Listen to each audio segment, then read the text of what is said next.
자, 에너지 패권에 대해서 말씀드리겠습니다. 이 그림을 보면 이제 미국이 석유 이제 수출을 하는데요. 거의 뭐 없죠. 2012년만 해도 거의 없습니다. 예, 그러다가 이제 2016년을 기준으로 해서 서서히 올라가기 시작하는데 지금 이제 세계 2위입니다. 수출 세계 2위. 예. 그 1위는 이제 여전히 사우디가 1위를 하고 있고요. 러시아를 따라잡았습니다. 예. 2024년에 따라잡는다는 얘기죠. 지금 2020년이니까 아직은 3위네요. 아직은 예, 정정합니다. 아직은 3위인데 국제 에너지 기구 예상으로는 2022년이면 이제 러시아를 추월한다. 세계 2위 석유 수출국이 된다. 이런 예상입니다. 그 이유는 이렇게 에너지 패권을 잡을 수 있는 이유는 쉐일 혁명 때문에 가능합니다. 그러니까 쉐일이라는 게 진흙창 속에 있는 석유라고 하는 것이 원유와 이제 리퀴드, 그러니까 액체로 되어 있는 석유와 그 다음에 이제 가스 상태에 있는 이제 그 프로판 가스 그 두 개를 합쳐서 석유라고 그래요. 근데 이제 그게 진흙창 속에 기포 상태로 있는 겁니다. 그러니까 사실은 뭐 미국만 있는 게 아니고 전 세계 다 있어요. 다 있는데 뽑아낼 수 있는 기술이 미국밖에 없어요. 네. 원래 중국에 더 많아요. 쉐일층이 더 두꺼워요. 하지만 기술이 없습니다. 네. 그래서 미국이 쉐일을 발견한 이후에 뭐 몇 년 동안 이렇게 이제 시도를 했는데 채산성이 안 맞아서 그냥 뚜껑을 닫았어요. 닫았는데 지금 30년이 지나다 보니까 이 기술이 이제 어느 정도 채산성을 맞추게 됐다. 그래서 $50면 됩니다. $50. 유가가. 근데 지금은 이제 30달러 선이죠. 얼마 전에 10달러 이하였잖아요. 그죠? 예. 그러니까 지금은 이제 채산성이 떨어져요. 지금은. 근데 이제 $50 이상만 되면 날개를 달립니다. 날개를. 그래서 2015년에 이제 오바마 대통령이 원유 수출 제한을 해제합니다. 그러니까 자신이 생겼죠. 그래서 이것은 트럼프 대통령의 정책이 아닙니다. 이 경제 정책은 당을 초월해가지고 민주당이든 공화당이든 이 경제 정책하고 대중국 정책만은 초당적인 정책입니다. 이게. 그래서 대통령이 누가 됐든 상관이 없어요. 그 다음에 이란, 베네수엘라 석유 수출을 봉쇄하죠.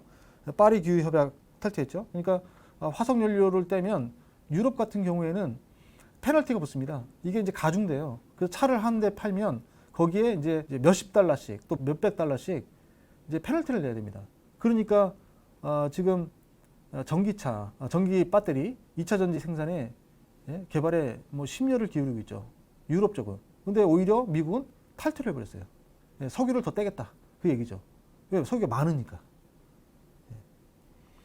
2019년에 이제 미국이 세계 최대 산유국이 됐죠. 산유국. 뽑아 올리는 산유국이 됐죠. 트럼프는 이제 오페크 석유 수출국 기구 고유가 담합에 대해서 비판을 쏟아내고 있고요. 그 다음에 그 바람에 사우디와 러시아가 치킨 게임을 벌이고 있습니다. 아직도 끝나지 않았죠. 치킨 게임이. 미국이 이제 에너지 패권을 장악하기 위해서 첫 번째 취한 행동이 베네수엘라 경제 제재입니다. 베네수엘라는 석유 매장량으로 보면 세계 1위입니다. 그런데 이제 베네수엘라는 매장량은 많은데 뽑아낼 수 있는 기술이 없어요. 사실은 사우디아라비아도 마찬가지였습니다. 옛날에는. 그래서 미국의 칠공주라고 하는데 뭐 쉘이라든가 이런 회사가 가서 뽑아주면 그러니까 산유를 하죠. 산유. 그러면 이제 그걸 정유해가지고 이제 파는 건데 그 기술이 없어요. 사우디아, 베네수엘라가 아마 나이지리아도 없을 거예요. 아마 그 기술은. 그러니까 50대 50으로 나눠 갖는 거예요. 미국 회사와 그 산유국이. 그런데 사우디가 야금야금 그 지분을 다 샀습니다. 그래서 국영기업이 다 샀어요. 그걸 이제 작년에 상장을 했어요. 아람코라고. 세계 최대의 회사입니다. 아람코가. 시총 기준으로. 그러니까 사우디는 돈을 많이 벌어가지고 돈을 많이 주고 그 지분을 다 산 거예요. 그런데 베네수엘라는 그렇게 못했어요. 펑펑 썼어요. 돈을. 그러니까 7개 석유 기업이 다 나가버리니까 뽑아낼 기술이 없는 거예요. 지금 이제 몇 년째 경제 공황 상태고 내분이 일어나가지고 국회의장이거든요. 근데 미국은 이 과이도 국회의장을 지지합니다. 그래서 임시 대통령을 자처하고 있고 지금 이제 기존 대통령이죠. 이 사람은. 마두로. 이 사람은 자기가 뻗팅기는 거예요. 못 나가겠다 하면서 이제 중국과 러시아하고 굉장히 친해요. 지금 정권이. 그 군부를 잡고 있고. 그런 상황입니다. 그래서 IMF가 발표를 하기를 이제 물가 상승률이 100만 프로, 100%가 100만 프로. 그러니까 이 생닭 하나 살려면 이 정도의 화폐가 있어야 돼요. 예. 예, 그런 상태입니다. 예, 북미 셰일 오일을 보면요. 이게 이제 퍼미언 분지가 제일 많은데 이게 59만 6,131개입니다. 59만 개. 유정이. 예? 그 다음에 여기 이글은 16만 개. 예, 그 다음 베커는 7만 개. 이게 주 3대 이제 석유 매장지인데 또 있어요, 또. 그러니까 엄청난 거죠. 예. 그래서 이 트럼프 대통령이 이제 기자회견을 해요. 그래서 지금 이제 치킨 게임 사우디와 러시아와의 그 석유 싸움, 원유 싸움을 보고 이제 계속 떨어지니까 쉐일이 그러면 이제 쉐일도 이제 마이너스잖아요. 그래서 이제 기자회견을 하는데 뒤에 있는 사람들 전부 그 업체 종사자들. 예? 예. 그래서 유가 전쟁에 저유가가 미국의 일자리를 위협하면 관세를 부과하겠다. 그러니까 오로지 트럼프 대통령의 관심은 이제 일자리에 있는 거예요. 일자리. 이게 표. 재선에 당선되기 위해서 어떻게 해서든 이제 그 일자리를 사수하려고 합니다. 근데 여기에 쉐일에 들어가는 일자리가 300만 개예요. 어마어마하죠.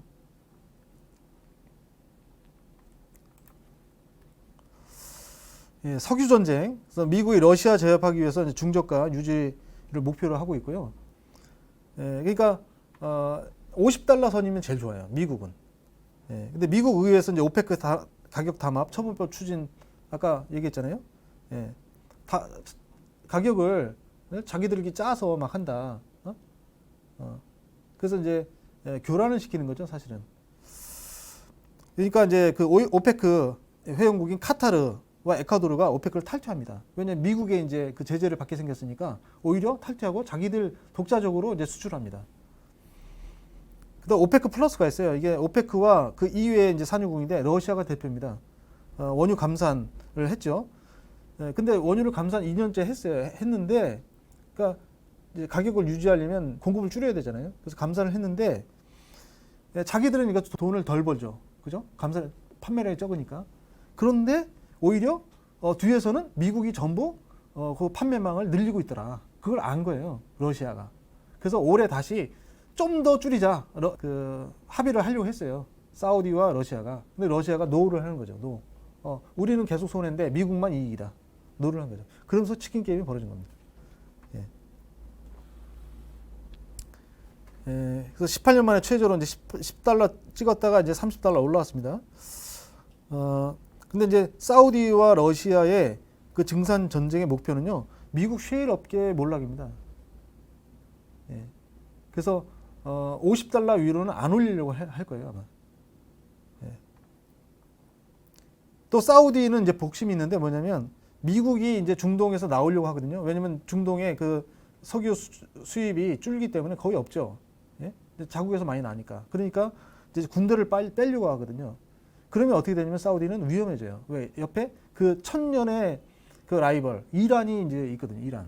그러니까 이란이 활개를 펴기 전에 이란의 경제를 묵사발을 내겠다. 내야 되겠다. 그런 전략이 있어요. 지금 치킨 게임을 하면 이란도 엄청난 손해거든요. 예. 결국은 이제 크게 보면 3파전이죠. 3파전 이렇게. 그래서 지금 유가가 이 100달러대 있다가 쭉 내려와서 지금 이게 9달러인가 그랬어요. 그다음 미국 우선주의. G7 정상회의의 이제 균열이 심각하고요. 그래서 여기에 보면 G7 회의를 하는데 지금 이제 좀 그림이 좀 그렇잖아요, 지금. 예, 트럼프 대통령은 이제 멀거니 뭐 먼 산 바라보고 있고, 이제 그 EU의 대표격인 이제 메르켈 총리가 뭔가를 따지고 있고 이런 거죠. 예. 무역에 관해서 그다음에 온난화, 그러니까 파리 기후 협약 조약, 그다음에 이란 핵 제재, 이 크게 보면 세 가지인데 뭐 각 국마다 또 사안이 또 다른 사안이 또 있어요. 그러니까 사사건건 이제 부딪히는 거죠. 예. 그래서 이제 블랙시트가 됐기 때문에 영국은 미국 쪽에 좀 가깝습니다. 그 다음에 이제 트럼프 대통령이 된 이후에 첫 번째 외국 순방국이 사우디입니다. 이제 무기를 팔러 갔습니다. 무기. 예. 그래서 내 친구 사우디 왕세자 빈살만 무기 사줘서 고맙다. 그래서 카슈쿠지 사건은 이제 없던 걸로 해줄게. 이렇게 이제 어떻게 보면 이제 무마를 시키는 거죠. 예. 카슈쿠지 사건은 뭐냐면 이제 사우디의 언론인인데 이 사람이 이제 그 사우디 정책에 대해서 비판을 많이 해요. 사우디 정부 입장에서는 굉장히 이제 그 눈에 가시죠. 그래서 이제 좀 제재를 하는데 이 사람이 망명 비슷한 걸 했어요. 외국에 가서 안 들어와요. 외국에서 집필 활동을 하고 그러다가 터키 영사관에 이제 비자 문제가 있어가지고 갔나 봐요. 근데 들어갔는데 안 나와요. 아이폰이 위치 추적이 딱 들어갔는데 거기서 꺼졌어요. 네, 안 나오는 거예요. 몇 달 동안. 알고 보니까 토막살을 해가지고 다 이제 그 시체를 다 그냥 없애버렸어요. 예. 그래서 뭐 난리가 났어, 난리가. 예. 근데 이제 그때 당시에 트럼프 대통령이 가서 무슨 말을 하나 봤는데 이제 그냥 아무 얘기도 안 했습니다. 덮어주는 거죠. 그 지나갔습니다. 그 사건은. 자, 이게 이제 대표적인 기사인데 동맹보다 돈 앞세운 트럼프, 미 세계 경찰 포기. 그래서 이제 미군이 시리아에서 철군을 했거든요.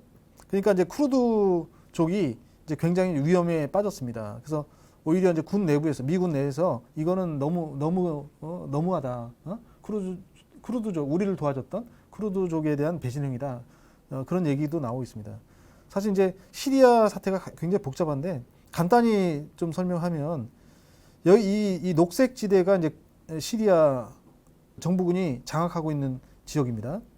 그 다음에 이제 이 분홍색 여기가 이제 반군이에요. 시리아 반군. 이 반군은 이제 미국이 대주고 있고요. 정부군을 러시아가 도와주고 있습니다.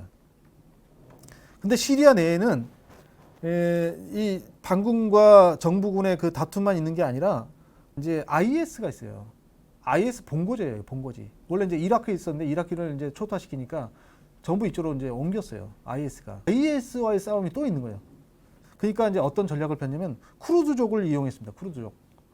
이제 미국이 쿠르드족에게 이제 무기를 줘가지고 미군과 함께 IS를 이제 이 회색 IS를 격퇴하는 작전을 폈습니다. 그게 굉장히 이제 성공했죠. 그래서 많이 줄었어요. 예, 쿠르드족은 여기 이제 오히려 좀 이제 확장이 됐죠.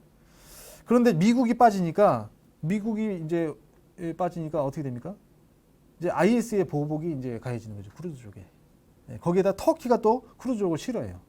예, 터키 안에도 쿠르드족이 좀 있거든요. 근데 쿠르드족이 커질까봐 터키 정부를 굉장히 싫어해요. 예. 이거 이제 토사구팽 당한 입장입니다. 지금. 힘을 통한 평화에 대해서 말씀드리겠습니다. 2003년에 이라크 사담 후세인 대통령이 달러를 배척합니다. 그러니까 석유를 팔고 달러를 안 받아요. 예. 기축 통화를 무시한 거죠. 그것이 이라크 침공으로 이어집니다. 예. 그다음에 이제 지금 언제 20년 가까이가 지났잖아요. 예? 2003년 그러니까 이라크 전쟁 난 지 15년 이상이 지났잖아요. 그래서 이라크 의회에서는 미국 철수하라고 지금 이야기를 합니다. 결정을 받습니다. 미국은 이제 못 나가겠다고 하고 있어요. 그다음 미국의 이스라엘, 그 사우디, 이라크 삼각구도 이 균열의 조짐이 보입니다. 현재 이제 여기가 이스라엘이잖아요. 이스라엘, 그래서 사우디. 그다음에 이제 이라크인데 이라크 이렇게 삼각. 여기가 이제 이게 수니파 지역이에요. 여기가 이렇게. 그다음에 이쪽은 시리아, 그다음에 이라크, 이란. 이렇게 해가지고 이제 시아파죠. 예. 이제 그 이슬람의 수니파와 시아파 그 사이에 이제 미국이 들어가서 조종을 하고 있는 건데 이 구도가 전통적인 구도가 이제 깨지려고 하고 있습니다. 그러니까 이스라엘, 미국, 이제 사우디아라비아, 그다음에 이라크 정부. 그런데 이제 이라크에서 만약에 미국이 철군하게 되면 이제 도미노로 다 넘어갈 수 있는 그런 위험에 빠지게 되죠.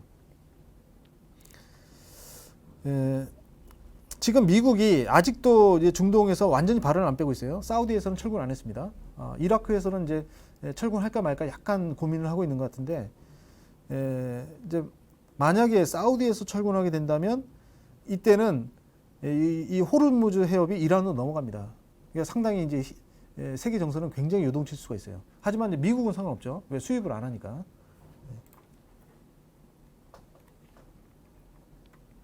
이제 오히려 이제 중동에서 이제 남중국으로 전력을 재편하고 있습니다. 인도 태평양 전략인데요. 자유롭고 개방적인 이제 항해, 이 모토입니다. 여기는 이제 미국의 사활적 이익이 걸려 있는 지역입니다. 아까 호르무즈 해협을 통해서 이제 그 에너지 원유가 어디를 지나냐면 이게 몰리카 해협 여기를 지납니다. 근데 여기 끝에 이제 싱가포르 있거든요. 싱가포르에 미국의 기지가 있어요. 여기에. 그러니까 여기를 통과하지 않으면 뭐 엄청나게 돌아가야 돼요. 엄청나게. 근데 여기로 지나가는 유조선이 어디로 가냐면 이제 중국으로 간다는 얘기죠. 그 다음에 또 일본으로 가죠. 그 다음에 한국으로 오죠. 그러니까 한국도 걸려 있는 거예요. 100% 수입 국가, 일본, 한국. 그 다음에 이제 중국 같은 경우는 30% 작업을 합니다. 석유가 나니까. 근데 70% 정도를 수입해야죠.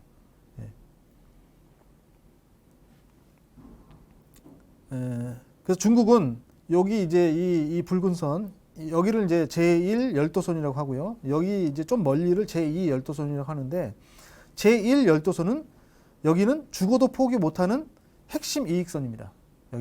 여기는 절대 사수. 그러니까 여기가 이제 남중국해죠. 남중국해. 그래서 이 남중국해에 그 해초섬이 있어요. 해초섬이 있는데 거기 이제 좀 그래도 넓이가 되는 곳에 인공섬을 마련했습니다. 그래서 활주를 다 닦아놨어요. 4개. 그 남사군도라고 하는데요. 만약에 전쟁이 난다, 세계 제3차 대전이 난다 하면 바로 이곳이 될 것이다. 이렇게 얘기를 하고 있습니다.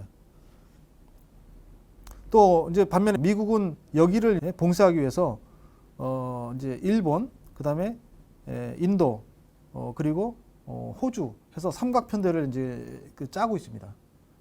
그래서 1년에 지금 2번씩 정기적으로 남중국해를 이제 왔다 갔다 해요. 그러면서 이제 국제 협약으로 맺었던 그 자유의 항행 그 원칙에 의거해서 우리는 항해를 하는 것이다. 그렇게 원칙을 강조합니다. 미국이 이란 솔레이마니 사령관을 드론으로 폭격했는데요. 트럼프 대통령 당선 이후에 이제 이란 핵 협정을 파기합니다. 이것은 이제 세계 주요 국이 함께 이제 협정을 맺은 건데 일방적으로 파기를 하죠. 그래서 이란은 이제 경제 제재에 들어갔습니다. 이게 경제 제재는 딴 게 아니고 석유를 못 팔게 하는 겁니다. 근데 이란이 뭐 석유를 못 팔면 재정이 완전히 고갈이 되죠. 그래서 미국, 사우디가 이제 이란과 군사 충돌을 이제 하게 되는 상황이고요. 그래서 2020년 1월에 이제 솔레이마니를 폭살했습니다. 드론으로. 드론이 뭐 생각보다 좀 큽니다. 이게 한 10m 정도 돼요. 10m. 그 정도 폭인데 뭐 폭탄도 많이 실을 수 있고요. 그러니까 뭐 어마어마한 속도로 멀리서 와가지고 그 조준 사격을 합니다. 그래서 운전병만 죽일 수가 있어요. 그러니까 솔레이마니가 이제 이라크 바그다드 공항에서 이제 사우디로 가려고 했대요. 이동하고 있는 그 차에 이제 공항에서 폭살을 한 겁니다. 그러니까 면밀하게 그 동선을 다 추격하고 있다가, 근데 이것은 이제 북한이 볼 때는 어마어마한 사건이죠. 그래서 이 사건 이후에 김정은 위원장이 며칠 동안 안 보였어요. 이제 벙커 속에 들어가 있었는지. 자, 코로나 팬데믹 이후에 이제 세계 정세 어떻게 진행이 되는지 간략하게 말씀드리면, 이제 세계 리더십의 위기죠. 이제 포퓰리즘이 증대하고 있고요. 그래서 돈을 뭐 엄청나게 뿌리고 있죠. 예전에 이제 그 헬리콥터 밴이라고 버냉키 연준 의장 때 돈을 막 뿌렸잖아요. 근데 지금은 이제 폭격기로 뿌린다는 그런 얘기가 있어요. 그게 이제 포퓰리즘을 부추기는 거고, 그 다음에 이제 선진국들의 리쇼링이 이제 진행되고 있습니다. 그러니까 미국뿐만 아니라 프랑스, 뭐 영국, 뭐 주요 선진국들이 인공호흡기와 마스크가 없어요. 중국에서 수입하는 거예요. 근데 수입했는데 뭐 일본은 또 짝퉁이고, 그다음에 늦게 오고, 그런 사태가 벌어지니까 안 되겠다. 그래서 공장을 오히려 자기 나라로 옮기는, 그게 이제 리쇼어입니다. 자기 연안으로, 자기 해안가로 연안으로 공장을 옮기도록 하는. 그러면서 이제 국가주의, 내셔널리즘이 강화되죠. 그다음 검역, 국경 통제가 강화되죠. 그러니까 세계화가 후퇴되는 거죠. 그리고 이제 미국이 세계적인 그 이슈에 대해서 책임을 안 지려고 합니다. 이제 비용이 많이 들어가니까. 그러니까 이제 각자 도생에 그런 이제 상황에 빠지게 되는데, 이 사이에 이제 중국은 1대1로를 가속화하고 있습니다. 오히려 이제 좀 어려운 국가, 경제적으로 어려운 국가, 그 다음에 코로나 어려운 국가, 그 국가에 원조를 하고 있어요, 지금. 그게 이제 중국이 육상 이제 실크로드고요, 여기가. 이렇게. 그래서 중앙아시아를 거쳐가지고 이제 유럽으로 들어가는 안이 있고, 그 다음에 해양 실크로드가 있습니다, 여기 이렇게. 두 가지 라인. 여기에 이제 사실은 유럽에서는 가장 이제 사이가 좋은 나라가 이태리거든요. 근데 이태리가 굉장히 큰 피해를 봤죠. 그러니까 오히려 또 이태리에 원조를 많이 하고 있어요. 근데 EU가 이제 균열이 되는 상황입니다. 2020년 1월에 이제 브렉시트가 결정됐고요. 그래서 영국은 이미 이제 EU에서 탈퇴를 했습니다. 1년 동안은 탈퇴를 했지만 이제 기존대로 합니다. 기존대로. 근데 1년 이후에는 이제 모든 조약이 다 해체됩니다. 독일이 이제 양적 완화에 반대함으로써 이제 그리스가 나가겠다고 하고요. 그다음에 이탈리아도 이제 EU에서 나가겠다고 합니다. 근데 그리스와 이탈리아 한두 번이 아니거든요.